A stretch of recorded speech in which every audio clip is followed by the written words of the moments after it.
Bonjour tout le monde et bienvenue à une nouvelle vidéo concernant le repêchage 2022 de la Ligue nationale de hockey. Mon nom est Pascal de toutsurlehockey.com et du TSLH Podcast. La vidéo va vous décrire, va vous parler de 4 joueurs éligibles à la prochaine séance de repêchage. 4 joueurs du programme américain. La prochaine vidéo, après celle-ci, va aussi parler du programme américain, mais de 4 autres joueurs. Donc pour aujourd'hui, ça va être Seamus Casey, Cutter Gauthier, Frank Nazar III et Jimmy Snuggerud. Donc, la vidéo est séparée en 4 parties, va être publiée en une shot, mais il va y avoir 4 textes distincts pour ces 4 joueurs-là. Mais je vais mettre la vidéo dans chacun des textes là, pour... si vous voulez l'écouter 4 fois, tant mieux, sinon, c'est pas grave. Donc, je vais commencer direct là, par Seamus Casey. Défenseur très intéressant, on voit ici ses stats. Il est né le 8 janvier 2004, il a 18 ans, il est né aux États-Unis. Défenseur droitier, 5 et 10, 161 livres, donc pas le plus gros, vraiment pas le plus gros. Généralement, on le voit en première ronde jusqu'en mi-deuxième ronde selon les listes des observateurs sur Internet. Moi, au début de la saison, je l'avais au début de la première ronde, mettons autour de la mi-première ronde, pour ensuite le descendre un peu vers la mi-saison. Début de l'année, vers 15e, puis mi de l'année, environ 22-23, si je me souviens bien. Et on va voir où que je vais l'avoir mis à la fin de la saison dans ma prochaine liste en juin. Donc, Seamus Casey, cette année, il a produit avec le programme 10 buts, 23 passes pour 33 points en 48 matchs. Il a manqué un peu de matchs comparativement aux autres.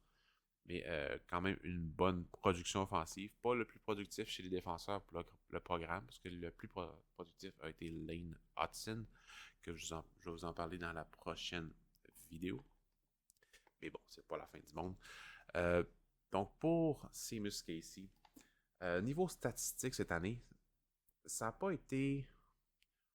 C'est pas que ça n'a pas été bon, mais en premier lieu, au début de la saison, je pensais vraiment que ça allait être une excellente saison pour ce défenseur-là.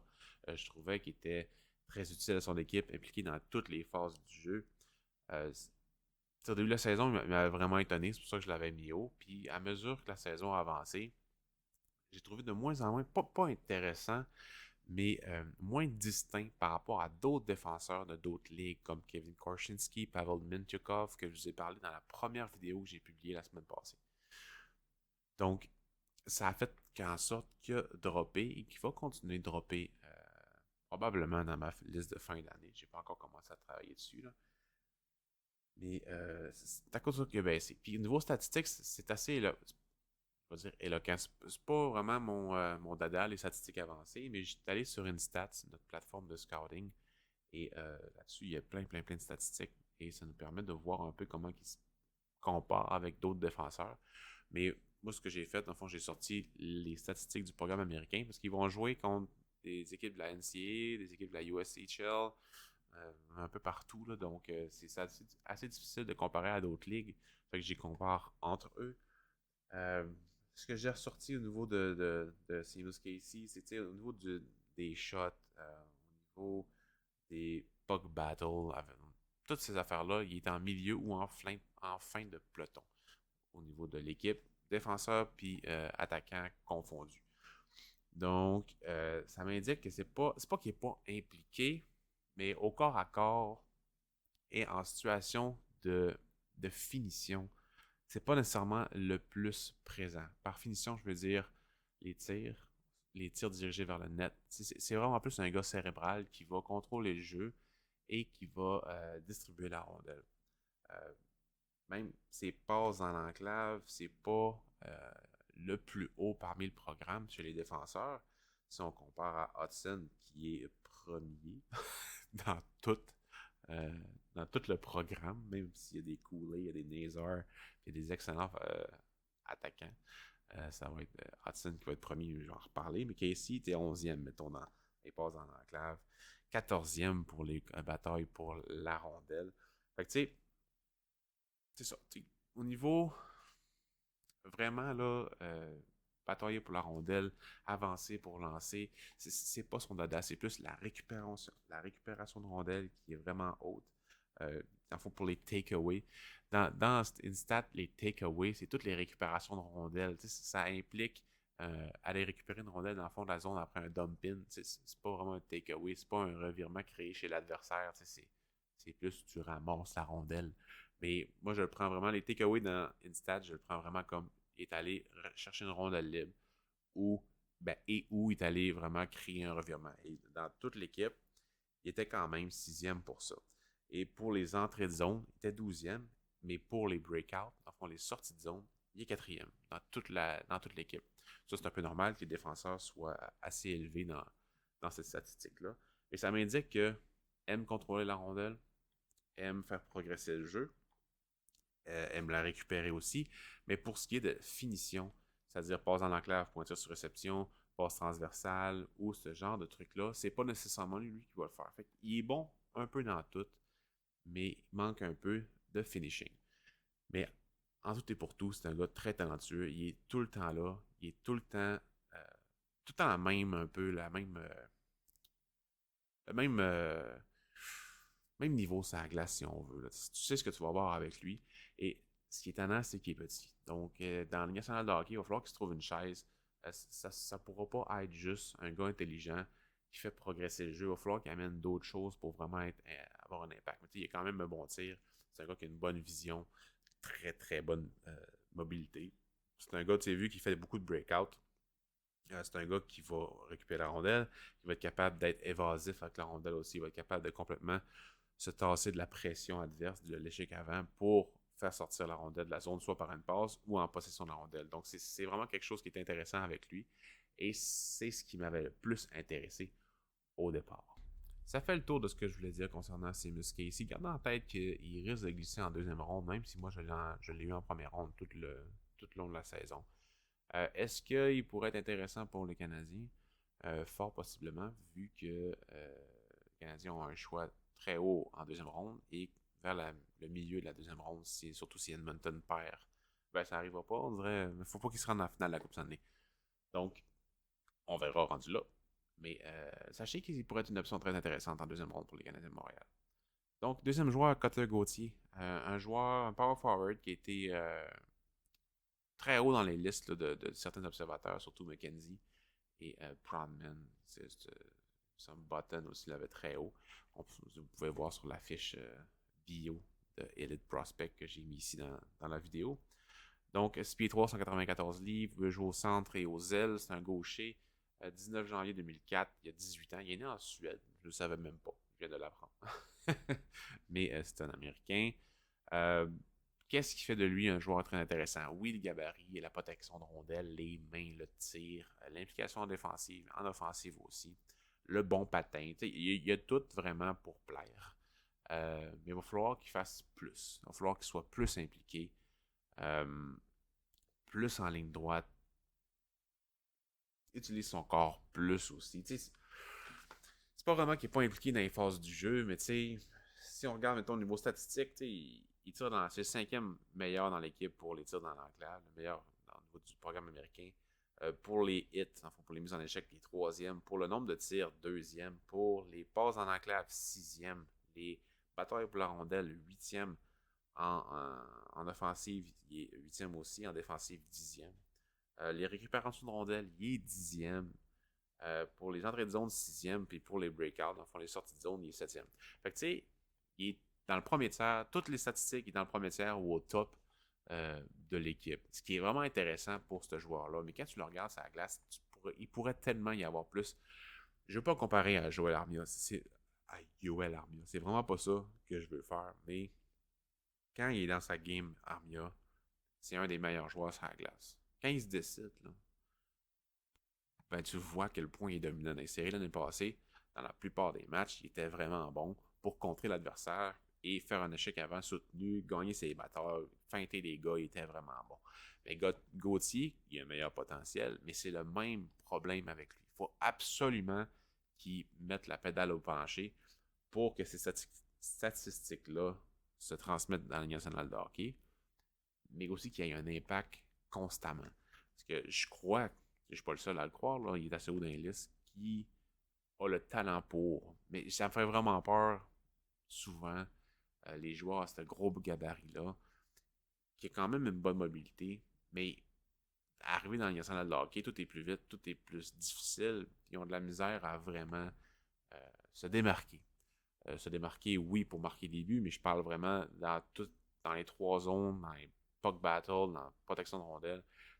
Moi, personnellement, j'aimerais vraiment qu'il soit en ligne droite, qu'il essaye de provoquer plus de choses sur la glace, utiliser plus son corps, couper au net, qui réussit à faire des jeux spectaculaires. Ça, c'est intéressant, mais c'est pas vraiment ça. Au début de la saison, je le trouvais vraiment, vraiment excellent. Quand il jouait au centre, là, au niveau de ses mains, la façon qu'il construisait ses jeux avec David Kaplan, peu importe comment on le nomme. J'écoute pas les matchs avec le son la plupart du temps, donc j'ai de la misère un peu avec la prononciation des noms des fois. Mais bon, bref. Euh, on voit vraiment le potentiel. Il a été assez bas dans ma liste. C'est vraiment à cause de la drive. C'est le rythme du jeu qui m'énerve un petit peu. Et s'il y en avait un peu plus, s'il y avait le rythme du jeu de Snug Rude, ce serait dans mon top 5, ce joueur-là, ça c'est sûr certain. Mais il n'y a pas ça. Et ça vient me chicoter un petit peu. Mais si on parle vraiment de ses habiletés, vous avez là un joueur qui est capable d'utiliser les écrans pour faire un excellent tir sur le gardien de but. Il cache bien ses intentions. Des fois, un peu comme Jason Spezza, là, quand il était avec Ottawa, souvent ses passes, c'était pas à l'arrière. Il regardait pas. On disait tout le temps qu'il était chanceux, puis que les passes arrivaient sur la palette de ses coéquipiers, mais c'était pas vraiment ça qu'il voulait faire. Mais en fin de compte, ça arrivait. Ben, c'est un peu la même chose avec lui, sauf qu'on sait que c'est voulu. Spezza, même si je ne suis pas son plus grand fan, on sait très bien que c'est voulu tout ce qu'il faisait. Mais même affaire avec Gauthier, va juste falloir qu'il pèse un peu plus sur le champignon. Bon. Ça fait le tour de ce que je voulais dire concernant Cutter Gauthier. Attendez-vous à ce qu'il sorte haut. Il y a le profil pour repêchage. C'est sûr que ça va intéresser les équipes. Il doit être top 5 probablement sur des listes de certaines équipes, comme il peut être top 25, comme moi un peu là, ce que j'ai observé pendant la saison. Je suis sûr que son listing n'est pas à la même place pour tout le monde. Autre joueur que je vais vous parler, Frank Nazar III. Donc, si on pouvait me nommer un joueur qui a le nom le plus hot de ce repêchage-là, probablement que Nazar là, serait dans le top 2-3. Nazar, c'est un joueur qui est quand même polarisant parce que sur certaines listes, il va être très bas, comme la centrale de scouting de la Ligue nationale de hockey. Il va être 21e en Amérique du Nord. Craig Button, le 24e. Mais tout le monde, généralement, l'ont top 15, voire top 10, et voire top 2, comme Simon Servant du TSLH Espoir, de la presse canadienne aussi, là. Mais que lui, le top 2. Ça a fait, quand il l'a nommé, quand il l'a dit dans une vidéo qu'on a faite avec le podcast La Relève, ça a choqué beaucoup de monde qui l'ont accusé de faire du clickbait, qui l'ont accusé de faire juste ça pour le wow, pour le clic. Et c'est tellement pas ça. Je pense que Simon Servant du TSLH Espoir est celui qui fait le moins ça pour flasher. En fait, c'est le doyen de TSLH Espoir, même s'il a 2-3 ans plus vieux que moi, il fait ça depuis 2011, si je me souviens bien. Excuse-moi, Simon, si c'est pas ça, je sais que tu vas l'écouter, vidéo.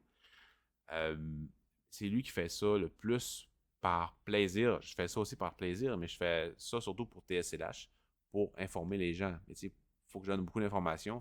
Mais lui, il fait ça pour le fun encore plus, pas pour flasher puis avoir des abonnés sur Twitter. C'est vraiment pas ça son but. Fait que quand j'ai vu la réponse de son take par les gens, j'étais comme, connaissez un peu le gars, là, c'est vraiment pas ça son but. Puis, allez poser des questions, ça lui fait plaisir de répondre. Sérieusement, c'est une bible de connaissances sur le hockey, ce gars-là. Sur les espoirs, sur les anciens repêchages, sur les prochains. Il écoute probablement 1,5 fois plus de hockey que moi, surtout cette année au niveau du repêchage. Frank Nazar III, donc 14 janvier 2004, 18 ans, il est né aux États-Unis. Il va jouer au centre ou à droite, principalement au centre cette année. 5 et 10, 174 livres, c'est un droitier. Comme j'ai dit, le monde la plupart du temps top 15, top 10, mais il y en a qui l'ont plus bas, puis c'est bien correct de même. Cette année, il a produit beaucoup de points, 70 points en 56 matchs, 28 buts, 42 passes. J'avais oublié de parler de Cutter Gauthier tantôt, 34 buts, 31 passes pour 65 points en 54 matchs selon Elite Prospect. Okay? Donc, Nazar, statistiquement parlant, il est le meilleur. De toutes les statistiques, là, c'est lui qui est le plus haut dans tout du programme américain. Il est premier pour les tirs dans l'enclave. Pour les hits, c'est pas relevant, là, c'est pas tout pertinent de ça. Pour les tirs en général, 5e. Pour les passes en enclave, 3e. Pour les batailles pour la rondelle, il est premier, mais genre de 130 batailles pour la rondelle de plus que le deuxième qui est coulé, si je me souviens bien. En offensive, il est le premier pour les batailles pour la rondelle. En défensive, il est 9e. Mais il faut comprendre que tous les défenseurs sont plus hauts là-dessus. Mais lui, il est 9e. Je pense qu'il y a 8 défenseurs qui sont avant lui, 7 ou 8 défenseurs qui sont en avant de lui dans la liste. C'est énorme. Je ne sais pas si vous vous rendez compte à quel point ce gars-là il est impliqué dans sa zone pour aller chercher les rondelles ou bien pour aller créer des revirements. C'est très impressionnant. À couler aussi et haut. Fait que, il y a quand même un débat là-dessus. Mais, wow, sérieusement, pour Nazar, pour la. Ça, parce que, bref, on en reparler plus tard. Pour les récupérations de rondelles, les takeaways, 8e entries, les entrées de zone pour les breakouts, sortie de zone, il est 3e pour les deux. Donc, c'est un gars qui adore avoir la rondelle, qui adore contrôler le jeu. Il est rapide. Il y a plus de chiens qu'on peut en penser. Oui, il n'y a pas beaucoup de hits, là, de mise en échec, mais il est très impliqué physiquement dans les batailles avec son bâton, son positionnement, ses angles d'attaque sont les bonnes. Ses replis sont là, son échec avant est là. Pas nécessairement, on va fermer mon son, hein, pas nécessairement le plus effectif dans ses batailles, parce qu'il va en perdre quand même, là, il est petit, mais il lâche jamais. On l'a vu au championnat des moins de 18 ans, il était là tout le temps, il est assez impressionnant. Et bon, c'est vrai que je l'ai pour first overall, là. Mais ce qu'il faut comprendre, c'est que oui, il est premier là-dedans, il est premier dans le top là, des statistiques partout, mais c'est pas lui qui a il a un très bon shot. Il est bon près du gardien de but. Il a une bonne anticipation. Il est très dangereux au niveau de la. Probablement un des plus dangereux du repêchage. Très sous-estimé, en fait. Son niveau de dangerosité proche du gardien de but est très sous-estimé dans le repêchage. C'est assez haut. Mais moi, ce qui m'énerve un petit peu, pas énormément, parce que ça m'a pris un peu de temps vraiment à le comprendre plus pourquoi Simon Servant l'avait haut dans ses listes. Ce que j'aimerais plus, c'est plus moins de finesse. C'est pas donc en plus. Il est vraiment pas comme Kool-Aid. Kool-Aid, c'est vraiment plus de finesse que Nazar, là. Mais au niveau de son jeu à Nazar, j'aimerais plus diriger vers le net en ligne droite. Son jeu avec ses coéquipiers, avec Snuggerud, ils vont tellement bien jouer ensemble au niveau de la chimie que je ne sais pas à quel point ça va être effectif l'année prochaine dans une autre équipe, avec d'autres coéquipiers. Est-ce que la chimie va venir tout de suite ou ça va être un peu plus long?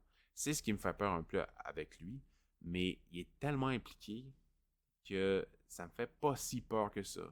Mais j'ai comme moins peur pour un gars comme Kool-Aid qu'il peut contrôler le match à lui tout seul. Nazar, il a quand même besoin de ses compagnons de trio. Mais dans le national de hockey, ce que tu veux, c'est quelqu'un qui joue en équipe, pas quelqu'un qui joue tout seul.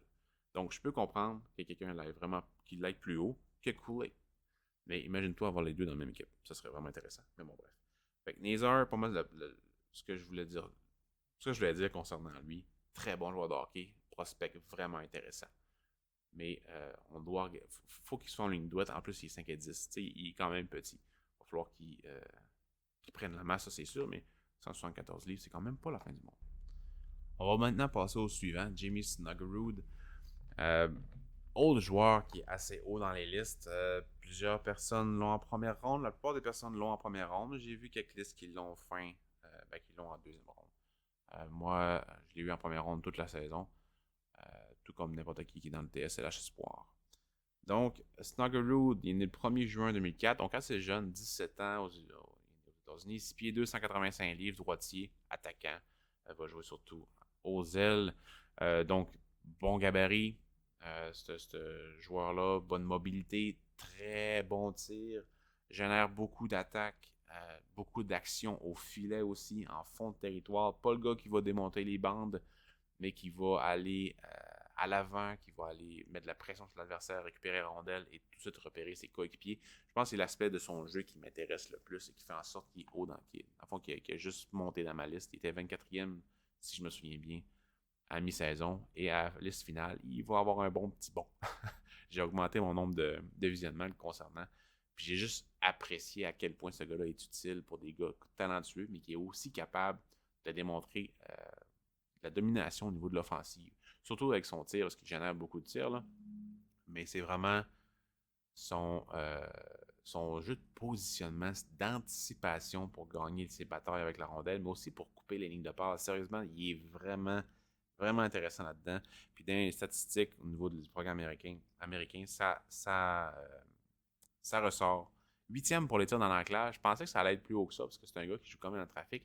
Mais c'est vrai que souvent, ce qu'il va faire, c'est qu'il va envoyer une passe dans l'enclave. Dans le fond, ses passes dans l'enclave, il est 4e dans l'équipe. Nazar est 3e. Donc, c'est assez éloquent. Au niveau des shots, il est 3e. Il va plus tirer des cercles de mise en jeu que vraiment de l'enclave. Mais c'est pas un gars qui va pas driver le net. Il drive le net, il n'y a pas de problème. Mais c'est plus le fond. Dans le fond, lui, c'est vraiment aller dans le fond de la zone, récupérer la rondelle, l'envoyer à ses coéquipiers dans l'enclave. Fait que, c'est ça son style de jeu. Mais il y a ça, puis le fait qu'il tire au but aussi. Fait que, il peut remplir pas mal de rôles en attaque, mais aussi en défensif. Donc, au niveau des hits, comment ils sont compilés les mises en échec sur Instats, c'est un peu spécial. Des fois, c'est juste, ils ne compilent pas la mise en échec alors que c'en est une. Alors que des fois, ça va être juste un petit contact, puis ils vont compiler. Donc, c'est pas quelque chose que je regarde vraiment, mais ça donne des tendances. T'sais, Ryan Chesley, le défenseur, est premier dans l'équipe, puis c'est complètement comprenable. C'est lui qui a le plus de mise en échec. Tu regardes un match, puis c'est lui qui est le plus agressif, c'est lui qui plaque le plus. Mais il y en a comme Jamie Sonargarud, qui est vraiment bon en bataille pour la rondelle, en fond de territoire, en échec avant, qui en a quasiment pas. Je trouve ça un peu bizarre. Mais c'est peut-être l'algorithme là, qui fait en sorte que ça fausse peut-être des résultats, mais ça donne quand même des tendances. Bref, 3e pour les tirs, les passes en enclave 4e, les batailles pour la rondelle 3e, en attaque il est 4e, en défensive 12e, ça c'est normal, c'est un attaquant. Pour les récupérations de rondelles, 9e. Pour les entrées de zone, 5e. Et pour les sorties de zone, 2e. Donc, meilleur que Nazar là-dessus. Je comprends. C'est un gars hyper rapide. Généralement, son avant, pas son avant, mais son centre va récupérer la rondelle, va y envoyer, puis lui va filer en attaque. C'est un gars qui adore transporter la rondelle vers l'attaque. Un gars de transition, un gars de rush, de contre-attaque. C'est vraiment ça qui est bon là-dedans. Et quand il l'envoie dans le fond de la zone, il va aller la chercher, il n'y a pas de problème. Quand son coéquipier va tirer au but, ça va faire un retour, peu importe, il va être là pour le récupérer, que ce soit dans l'enclave, circuit mise en jeu, ou dans le fond de la zone. Fait que ce gars-là, là, pour un duo de gars talentueux, il est parfait. Parce que, en plus de te compléter, de faire la job sale, de bloquer des shots et tout, mais il est capable d'aller dans les zones dangereuses, dans le trafic, dans où ça fait mal. Lui, il est capable de le faire. J'aimerais qu'il soit plus positionné en avant du net pour prendre les retours, pour faire dévier les lancers et ce genre de jeu-là, mais c'est pas ça qu'il fait en ce moment. Il est capable de le faire, mais c'est pas son rôle, je crois. Son trio est vraiment plus, pas nécessairement de périphérie, mais de contrôle de rondelle, de cycle dans le fond de la zone et tout. Donc, c'est pas vraiment ça qu'il fait pour le moment, mais je pense que son style m'indique qu'il va l'être plus au niveau supérieur. Mais bon, bref, on verra. Mais c'est pas juste un joueur d'énergie. C'est un gars qui va produire beaucoup d'offensives. Au niveau des statistiques, il a produit quand même beaucoup cette année. 63 points, 59 matchs, 24 buts, 39 passes. Et la plupart de ses passes, c'était en récupération de rondelle, puis envoyer la rondelle très rapidement de ses coéquipiers. Ça rend le tout vraiment intéressant au niveau du package. Mais bon, bref. On verra ce que ça va donner, là, mais moi, personnellement, je pense vraiment qu'il pourrait sortir haut dans les listes comparativement à ce qu'on a là. Dans un mock draft, je vais l'avoir assez haut, je crois. Parce que son style s'y est trop à la NHL moderne. Et dans un rôle, Tu peux le mettre sur un troisième trio, sur un quatrième trio, sur un deuxième ou un premier trio. Ce gars-là, il peut fitter n'importe où parce qu'il peut remplir plusieurs rôles.